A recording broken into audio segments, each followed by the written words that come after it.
आपके साथ शिप्रा सैनी। उत्तर प्रदेश में विपक्ष की अफवाहों पर बीजेपी ने अखिलेश यादव, प्रियंका गांधी वाड्रा को मुंहतोड़ जवाब दिया है। बीजेपी राष्ट्रीय महासचिव पीएल संतोष ने यह कहा 2022 में एक बार फिर वापसी करेगी योगी सरकार। आपको बता दें, अगले साल उत्तर प्रदेश में 2022 में विधानसभा चुनाव होने हैं, लेकिन इन चुनावों से पहले योगी सरकार के खिलाफ जो विपक्ष है, फिर चाहे वो आम आदमी पार्टी हो, समाजवादी पार्टी हो या कांग्रेस पार्टी हो, कहीं ना कहीं माहौल बनाने की तैयारी शुरू कर चुके हैं। और कुछ दिन पहले उत्तर प्रदेश में सरकार नेतृत्व में बड़े बदलाव की अफवाह उड़ाई गई थी कि दरअसल मुख्यमंत्री योगी आदित्यनाथ को सीएम पद से हटाया जा रहा है और उनकी जगह किसी और को मुख्यमंत्री बनाया जाएगा। तमाम बड़े बदलाव जो है वो उत्तर प्रदेश मंत्रिमंडल में होने जा रही हैं। ये तमाम अफवाहें विपक्ष की ओर से उड़ाई गई। जाहिर तौर पर उत्तर प्रदेश में विपक्ष भी ये बखूबी तरीके से जानता है कि आखिर किस तरीके से इस कोरोना काल में भी उत्तर प्रदेश के मुख्यमंत्री इस चुनौती से निपटने के लिए दिन रात कार्य कर रहे हैं और लगातार उनके काम की तारीफ की जा रही है। और यही वजह है कि किस तरीके से लोगों के बीच भ्रम फैलाया जाए, किस तरीके से बीजेपी में मनमुटाव पैदा किया जाए, इसकी कोशिशें अब विपक्ष ने तेज कर दी हैं। और इसी कड़ी में ये अफवाह उड़ाई गई कि दरअसल यूपी मंत्रिमंडल में बड़े बदलाव होने जा रहे हैं। लेकिन इन अफवाहों के बीच अब बीजेपी राष्ट्रीय महासचिव पीएल संतोष ने उत्तर प्रदेश का 2 दिवसीय दौरा किया और अखिलेश यादव, प्रियंका गांधी वाड्रा, केजरीवाल जैसे नेताओं की ये जो लगातार सियासी नाटक वो कर रहे थे उसको बेनकाब किया है। साफ तौर पर उनकी तरफ से यह कहा गया है कि दरअसल योगी आदित्यनाथ की जो उपलब्धियां हैं इस कोरोना काल में वो अनगिनत है। इतना ही नहीं, उन्होंने योगी आदित्यनाथ की दूरदृष्टि की भी तारीफ की है, जिस तरीके से वो लगातार इस कोरोना महामारी से निपटने के लिए कार्य कर रहे हैं। उनकी तरफ से जाहिर तौर पर ट्वीट करते हुए ये कहा गया कि दरअसल 5 हफ्तों में योगी आदित्यनाथ ने उत्तर प्रदेश के नए दैनिक मामलों की संख्या में 93% की कमी की है। यानी उत्तर प्रदेश में कोरोना संक्रमित जो लोग हैं उनकी जो उनमें कमी आई है वो 93% तक है। और याद रखें कि 20 करोड़ से ज्यादा की आबादी वाला राज्य उत्तर प्रदेश है। इतना ही नहीं, बीजेपी के राष्ट्रीय महासचिव पीएल संतोष की ओर से इस 2 दिवसीय लखनऊ दौरे के बाद एक ट्वीट किया गया जिसमें उन्होंने कहा कि 5 हफ्तों में योगी आदित्यनाथ के उत्तर प्रदेश ने नए दैनिक मामलों की संख्या में 93% की कमी की है।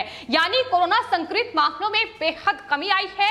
इतना ही नहीं, उन्होंने बताया कि दरअसल 20 करोड़ की आबादी वाला राज्य है उत्तर प्रदेश, लेकिन वहीं दूसरी ओर नगर पालिका के मुख्यमंत्री 1.5 करोड़ की आबादी वाले शहर का प्रबंधन नहीं कर सके। साफ तौर पर केजरीवाल पर निशाना साधा गया। जिस तरीके से केजरीवाल लगातार राजधानी दिल्ली में कोरोना को लेकर राजनीति कर रहे हैं, लेकिन उत्तर प्रदेश के मुख्यमंत्री योगी आदित्यनाथ लगातार इस कोरोना चुनौती से निपट रहे हैं और अपनी उपलब्धियां लगातार WHO से लेकर नीति आयोग भी कहीं ना कहीं उत्तर प्रदेश के मुख्यमंत्री की तारीफ कर चुका है। योगी आदित्यनाथ ने काफी प्रभावी ढंग से सब कुछ मैनेज किया है। ये बीजेपी के राष्ट्रीय महासचिव की ओर से बड़ा बयान सामने आया है।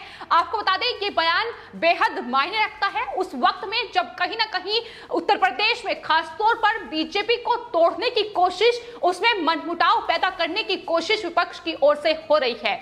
अखिलेश यादव लगातार ट्वीट करते हुए उत्तर प्रदेश की सरकार पर निशाना साध रहे हैं। इतना ही नहीं, उनकी तरफ से यह कहा गया है कि दरअसल केंद्रीय नेतृत्व और राज्य सरकार के बीच सब कुछ ठीक नहीं है। कई ऐसे नेता हैं जो उत्तर प्रदेश के मुख्यमंत्री के कोरोना प्रबंधन पर सवाल उठा रहे हैं और जाहिर तौर पर इन तमाम अफवाहों के बीच, इन तमाम सवालों के बीच ही बीजेपी राष्ट्रीय महासचिव पीएल संतोष और यूपी बीजेपी प्रभारी राधा मोहन सिंह ने उत्तर प्रदेश के तमाम बड़े नेताओं से मुलाकात की। यहां तक कि जो योगी सरकार में मंत्री हैं उनसे मुलाकात हुई, उनका फीडबैक जाना। इसके अलावा तमाम डिप्टी सीएम से भी उनकी मुलाकात हुई और उसके बाद ही ये ट्वीट सामने आया है। विपक्ष को जाहिर तौर पर मुंहतोड़ जवाब दिया गया है। जिस तरीके से अखिलेश यादव से लेकर प्रियंका गांधी वाड्रा और अरविंद केजरीवाल की पार्टी के नेता संजय सिंह भी लगातार कोरोना को लेकर योगी आदित्यनाथ को घेरते नजर आ रहे हैं। लेकिन फिलहाल उत्तर प्रदेश के मुख्यमंत्री के कार्य हैं जो साफ तौर पर सब कुछ बयां कर रहे हैं। कोई भी आंकड़ा सामने रखने की जरूरत नहीं है, क्योंकि खुद वो ग्राउंड पर हैं और लगातार कोरोना से जुड़े तमाम मामलों को देख रहे हैं। इसके अलावा तमाम जिलों का दौरा कर रहे हैं, तमाम अधिकारियों के साथ लगातार उनकी बैठक जारी है। इतना ही नहीं, ग्राम प्रधानों के साथ भी वो वर्चुअली संवाद कर रहे हैं और गांव में कोरोना के मद्देनजर क्या स्थिति है इसको लेकर जायजा उनकी तरफ से लिया जा रहा है। यहां तक कि उनके तमाम कोरोना प्रबंधन की जो तारीफ है वो विश्व स्वास्थ्य संगठन भी कर चुका है। नीति आयोग की तरफ से भी ये कहा गया है कि जिस तरीके से उत्तर प्रदेश में योगी आदित्यनाथ कार्य कर रहे हैं, जिस तरीके से यूपी मॉडल इस वक्त कोरोना की चुनौती से निपट रहा है, वो अपने आप में काबिले तारीफ है। बॉम्बे हाईकोर्ट यहां तक कि योगी आदित्यनाथ के यूपी मॉडल की तारीफ कर चुका है। बच्चों में तीसरी लहर का असर होगा, इससे पहले ही उत्तर प्रदेश के मुख्यमंत्री तमाम अस्पतालों को ये दिशा निर्देश जारी कर चुके हैं कि दरअसल तमाम सुविधाएं उन्हें मुहैया कराई जाए। और यही तमाम अनगिनत उपलब्धियां हैं जो विपक्ष को रास नहीं आ रही है, और किस तरीके से योगी आदित्यनाथ को कमजोर किया जाए, किस तरीके से उत्तर प्रदेश में इन विधानसभा चुनाव से पहले बीजेपी को कमजोर किया जाए, इसके चलते ही ये अफवाह जो है ये कहीं ना कहीं विपक्ष की ओर से फैलाई गई थी कि यूपी मंत्रिमंडल में बड़े बदलाव होने जा रहे हैं। डिप्टी सीएम को सीएम बनाया जा सकता है, वहीं योगी आदित्यनाथ को सीएम पद से हटाकर उन्हें दिल्ली भेजा जा सकता है। तो ये तमाम जो अफवाहें थी ये चलाई गई, जिसके बाद अब ये बड़ा बयान जो विपक्ष को जवाब देने के लिए काफी है। लेकिन अब जिस तरीके से बीजेपी राष्ट्रीय महासचिव और तमाम केंद्रीय नेतृत्व के जो बड़े नेता हैं उन्होंने योगी आदित्यनाथ की तारीफ की है, उन्होंने साफ तौर पर बीजेपी नेताओं को यह कहा है कि योगी आदित्यनाथ की सरकार की जो उपलब्धियां हैं दरअसल उन्हें जनता के सामने रखा जाए और जनता को यह बताने की कोशिश की जाए कि किस तरीके से विपक्ष लगातार भ्रम फैला रहा है।